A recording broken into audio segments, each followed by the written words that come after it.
Hi అండి. I'm Baba. Please subscribe Baba Academy for latest updates. Leap app క్లిక్కర్స్‌ని IFP ప్యానెల్‌లో ఎలా డౌన్‌లోడ్ చేయాలి? వాటిని వీడియోస్ క్విజ్ ఎలా చేయాలని చూద్దాం. ముఖ్యంగా క్రోమ్‌లోకి వెళ్లి సీఎస్‌సి వెబ్‌సైట్‌లోకి వెళ్ళండి. సీఎస్‌సి వెబ్‌సైట్‌లోకి వెళ్ళిన తర్వాత మనకి పేజ్ ఈ విధంగా కనిపిస్తుంది. మనందరికీ తెలుసు. రైట్ సైడ్ ఈ విధంగా క్లిక్కర్స్ పీఓసీ అని ఉంటే దానిపైన క్లిక్ చేయండి. డౌన్‌లోడ్ అనే ఆప్షన్ కనిపిస్తుంది. డౌన్‌లోడ్ పైన క్లిక్ చేయండి. కొద్ది సమయం టైం తీసుకుంటుంది. ఈ విధంగా డౌన్‌లోడ్ అవుతుంది. డౌన్‌లోడ్ అయిన తర్వాత చూడండి ఫైల్ ఇక్కడ పైన డౌన్‌లోడెడ్ అనేది కనిపిస్తుంది. ఒకవేళ ఇది వెళ్ళిపోతే కనపడకపోతే ఆ క్రోమ్‌లోనే డౌన్‌లోడ్స్‌లోకి వెళ్ళండి. డౌన్‌లోడ్స్‌లోకి వెళ్తే ఈ విధంగా అది ఎంత డౌన్‌లోడ్ అయింది పర్సెంటేజ్ అంతా చూపిస్తూ క్లిక్కర్స్ డౌన్‌లోడింగ్ అనేటువంటి ఏపీకే క్లిక్కర్స్ ఏపీకే అనేటువంటి అక్కడ ఆ యాప్ అనేది డౌన్‌లోడ్ అవుతూ ఉంటుంది. చూడండి ఈ విధంగా డౌన్‌లోడ్ అవుతుంది. డౌన్‌లోడ్ పూర్తిగా అయిన తర్వాత అది మనకు కనిపిస్తుంది. ఫైల్ డౌన్‌లోడ్ అనేది అక్కడ ఓపెన్ చేయండి. ఓపెన్ చేస్తే ఒకవేళ కొద్దిగా టైం తీసుకుంటుంది. లేదంటే అక్కడే క్లిక్కర్స్ డౌన్‌లోడ్ అయిపోయి ఉంటుంది కదా! దానిపైన క్లిక్ చేయండి. ఇక్కడ క్లిక్ చేస్తే మీకి కింది భాగంలో అది ఇన్‌స్టాల్ అవ్వడం కోసం ఇన్‌స్టాలర్ యాప్‌ని అడుగుతుంది. మన ఐఎఫ్‌పి ప్యానెల్‌లో ఉన్నాయి ఇవి. ప్యాకేజ్ ఇన్‌స్టాలర్ పైన క్లిక్ చేయండి. క్లిక్ చేస్తే అలో చేస్తే ఆటోమేటిక్‌గా ఆ యాప్ అనేది ఏమవుతుందంటే ఇప్పుడు ఇన్‌స్టాల్ కావడం అనేది జరుగుతుంది. క్రమంగా ఇన్‌స్టాల్ అవుతుంది. ఆ తర్వాత చూడండి టోటల్‌గా ఇప్పుడు చూడండి ఇన్‌స్టాల్ అవుతుంది. ఇన్‌స్టాల్ అయిన తర్వాత కొంచెం టైం తీసుకుంటుంది నెట్ కెపాసిటీని బట్టి. ఇన్‌స్టాల్ అయిన తర్వాత మీరు అక్కడ టోటల్ ఇన్‌స్టాల్ అయిన తర్వాత ఓపెన్ అనేటువంటి ఒక ఆప్షన్ అనేది మనకి కనపడడం అనేది జరుగుతుంది. చూడండి ఇన్‌స్టాల్ కావడానికి కొంచెం టైం తీసుకుంటుంది. తీసుకున్న తర్వాత అది ఓపెన్ అనేటువంటి ఆప్షన్ ఓపెన్ పైన క్లిక్ చేస్తే లీప్ అనేటువంటి ఈ యొక్క యాప్ ఈ విధంగా ఓపెన్ అయిన వెంటనే మనకి ఏదైతే పర్మిషన్ రైట్ సైడ్ చూడండి అక్కడ క్లిక్ చేసిన తర్వాత మీకు పర్మిషన్ ఇచ్చిన తర్వాత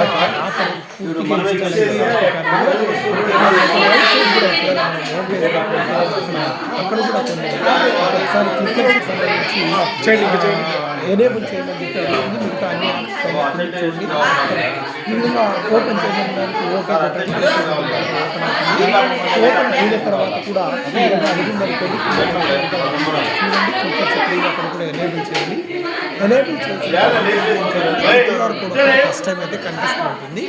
దానికి మనం ఏం చేయాలంటే టీచర్ యొక్క లీప్ యాప్ టీచర్ యొక్క లీప్ యాప్లోకి వెళ్ళి చూడండి దానికంటే ముందు ఈ పిల్లలకి రిమోట్ మధ్య ఉండేటువంటి అవి క్లిక్కర్స్ ఇచ్చి వాటికి సంబంధించిన ఇన్ఫర్మేషన్ చార్జర్స్ కూడా ఉంటాయి.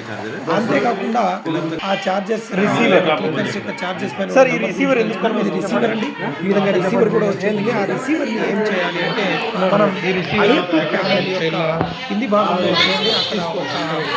అక్కడ దీన్ని అక్కడ ఇన్సర్ట్ చేయాల్సి చూడండి నిదానంగా నీట్గా కొంచెం జాగ్రత్తగా దాన్ని ఇన్సర్ట్ చేయండి ఆ యొక్క రిసీవర్ని.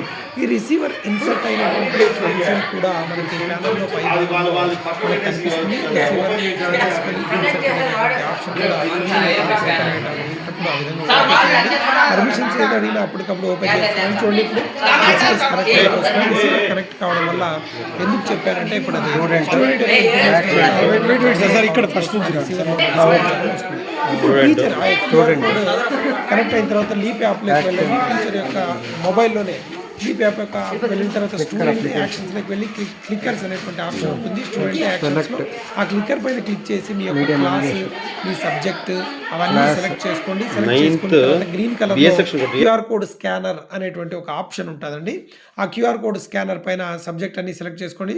ఆ విధంగా చూడండి స్కానర్ ఓపెన్ అయిపోతుంది. ఇప్పుడు మనకి యాప్ ఓపెన్ అయి ఉంటుంది కదా ఐఎఫ్‌పి ప్యానెల్లో దానిపైన ఈ విధంగా చేస్తే ఇప్పుడు ఏమవుతుందంటే యాప్ ఓపెన్ అయిపోతుంది. ఆ యొక్క టీచర్ నేమ్ కూడా అక్కడ కనిపిస్తుంది. కిందన ఇంకా ఇతర టీచర్లని చేయాలి అంటే చేంజ్ టీచర్ అందరినీ అక్కడ క్యూఆర్ కోడ్ ఉంటుంది చూడండి. టీచర్ స్కాన్ క్యూఆర్ కోడ్ అని ఉంటుంది కదా దానిపైన నొక్కితే మిగతా టీచర్లు కూడా అదే విధంగా స్కాన్ చేయొచ్చు. చేంజ్ టీచర్ అంటే అక్కడ టీచర్ నేమ్స్ అన్నీ కనిపిస్తాయి. ఇప్పుడు ఒకటే చేసాం కాబట్టి అక్కడ ఒకరే కనిపిస్తున్నారు. ఆ యొక్క సబ్జెక్ట్ టీచర్కి సంబంధించినటువంటి ఇన్ఫర్మేషన్ ఆ సబ్జెక్ట్కి సంబంధించినటువంటి టాపిక్స్ అన్నీ కనిపిస్తాయి ఆ టీచర్ సబ్జెక్ట్స్వి. ఫర్ ఎగ్జాంపుల్ ఒక దానిపైన క్లిక్ చేయండి. ఫస్ట్ ఆప్షన్ చూడండి వీడియోస్. ఆ వీడియోస్ పైన క్లిక్ చేయండి. వీడియోస్ పైన క్లిక్ చేస్తే ఆ లెసన్కి సంబంధించినటువంటి వీడియోస్ ఈ విధంగా ఓపెన్ కావడం అనేది జరుగుతుంది. చూడండి ఈ విధంగా ఓపెన్ అవుతుంది. ఈ విధంగా వీడియో ఓపెన్ కావడం అనేది జరిగింది. ఇక్కడ మీకు నేను మాట్లాడుతున్నాను కాబట్టి ఆ వీడియో యొక్క వాయిస్ని కొద్దిగా స్లో చేశాను. ఆ వాయిస్ మీకు రాకుండా ఉంది. ఆ యొక్క వీడియో వాయిస్తో సహా వీడియో మీకు ఐఎఫ్‌పి ప్యానెల్లో డిస్ప్లే అవుతుంది. నెక్స్ట్ నోట్ బుక్స్ అని ఉంటుంది. అక్కడ టెక్స్ట్ బుక్స్ కనిపిస్తుంది. దానిపైన క్లిక్ చేయండి. క్లిక్ చేస్తే మొత్తం ఆ లెసన్‌కి సంబంధించినటువంటి పీడీఎఫ్ టెక్స్ట్ బుక్ మొత్తం అక్కడ మనకి కనపడడం అనేది జరుగుతుంది. అదే విధానంలో పిల్లలకి చూపిస్తూ కూడా దాంట్లో కావాల్సినప్పుడు క్వెషన్స్ అడుగుతూ వీలైతే ఎంతవరకు అర్థం చేసుకున్నారు వెంటనే క్విజెస్ కూడా ఉన్నాయి. చూడండి క్విజెస్ పైన క్లిక్ చేయండి. క్విజెస్ పైన క్లిక్ చేస్తే ఒకవేళ యాప్ వెనక్కి వెళ్ళిపోయిందనుకోండి లీప్ కనిపిస్తుంది. దానిపైన క్లిక్ చేయండి. ఒకవేళ మీరు సెట్టింగ్స్‌లోకి వెళ్ళండి. సెట్టింగ్స్‌లోకి వెళ్ళిన తర్వాత పిల్లవాళ్ళ నేమ్స్ రావాలి అంటే ఇక్కడ గో అనేటువంటి ఆప్షన్ కనిపిస్తుంది. డీటెయిల్స్ పైన క్లిక్ చేయండి. ఇక్కడ పిల్లల యొక్క ఇన్ఫర్మేషన్ మొత్తం చూడండి ఇక్కడ కనిపిస్తుంది. ఈ విధంగా ఒక నంబర్ వచ్చుంటుంది. ఆ నంబర్ ఏంటి అంటే ఆ యొక్క క్లిక్కర్స్ పైన కూడా నంబర్ ఇదే నంబరే ఉంటుంది. అది ఆ నంబర్ ఉన్నటువంటి విద్యార్థికి ఇవ్వాలి అని అర్థం. ఈ నంబర్ పేరు చూసుకొని అది రాసుకొని ఇవ్వండి. ఇప్పుడు క్విజ్‌లోకి వెళ్దాం. ఫర్ ఎగ్జాంపుల్ క్విజ్ పైన క్లిక్ చేస్తే ఈ విధంగా క్విజ్ ఆప్షన్ కనిపిస్తుంది. ఎన్ని సెకండ్లు ఉండాలి ఆ క్వెషన్ ఆప్షన్ అనేటువంటి కింద ఉంటాయి. 20, 40, 60 సెకండ్స్. ఇక్కడ మనం ఆ యొక్క ఆప్షన్స్‌ని 20నో, 40నో పెట్టుకొని స్టార్ట్ అనే బటన్ నొక్కాలి. స్టార్ట్ బటన్ నొక్కిన తర్వాత స్టూడెంట్స్ ఆ క్వెషన్స్‌ని పెట్టుకొని ఇప్పుడు ఆన్సర్ ఇవ్వాలి. వాళ్ళకి ఆన్సర్ తెలిసుంటుంది. క్వెషన్ చదివింటారు. ఆ 20 సెకండ్స్‌లో ఏనా, బీనా, సీనా అనేది చేతుల ద్వారా ఆ క్లిక్కర్స్ పైన ఆ యొక్క రిమోట్ మాదిరి ఉంటాయి. వాటిపైన నొక్కాలి. ఏ స్టూడెంట్ నొక్కుతున్నాడు ఏ స్టూడెంట్ ఏ ఆన్సర్ ఇచ్చారు ఏనా బీనా అనేటువంటిది కూడా ఇమ్మీడియట్‌గా based on the network issue పై లేకోకుండా ఉంటే ఫాస్ట్ నెట్వర్క్ ఉంటే ఎవరు రెస్పాండ్ అయ్యారు, ఎంతమంది అయ్యారు, ఏం ఆన్సర్ పెట్టారు అనేటువంటి చూడు ఈ విధంగా ప్యానెల్‌లో డిస్‌ప్లే కనిపిస్తుందండి మనకి. ఎవరు ఆన్సర్ ఇచ్చారు, ఎవరు ఆన్సర్ ఇవ్వలేదు, ఎవరు కరెక్ట్ ఆన్సర్ ఎంతమంది ఇచ్చారు అనేటువంటి ఇన్ఫర్మేషన్ అంతా ప్యానెల్‌లో కనిపిస్తుంది.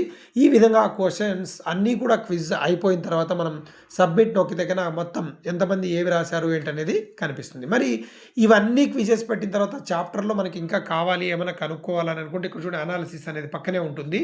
ఆ యొక్క అసెస్మెంట్ అనాలిసిస్‌లోకి వెళ్తే ఏ చాప్టర్‌లో, ఏ టాపిక్‌లో, ఏ స్టూడెంట్ ఎన్ని మార్కులు తెచ్చుకున్నారు, ఎంత టైం తీసుకున్నారు, మొత్తం వాళ్ళ ఇన్ఫర్మేషన్ అంతా కూడా ఆ యొక్క అనాలిసిస్‌లో పక్కనే మనకి కనపడడం అనేది జరుగుతుంది. ఈ విధంగా మీకి ఆ యొక్క సబ్జెక్ట్ టీచర్‌ని మ్యాప్ అయిన తర్వాత తెలుసుకోవచ్చు. థాంక్ యూ వెరీ మచ్ అండి. Please subscribe Baba academy.